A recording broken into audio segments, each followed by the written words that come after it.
Ko'pchilik tovon yorilishiga krem so'raydi. Men mana shu kremni tavsiya qilgan bo'lardim. Bu Vita Parfum kompaniyasini kremi.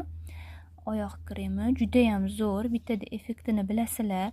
Har kuni kechqurun oyoqqa yuvib bo'lgandan keyin bu krem surib yotish kerak. Bizda bunaqa oyoq tozalaydiganlar ham bor. Mana bu yog'i mayda va orqa tarafi sal yirikroq bo'ladi.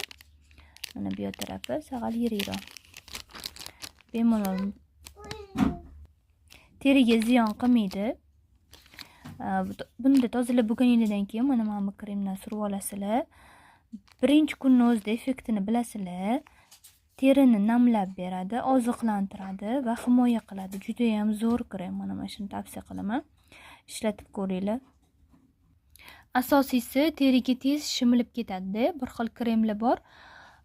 Shimilishi, singishi qiyin bo'ladi. Bu shunda shimilib teringizda qolib ketmaydi. Rost mana singib ketadi.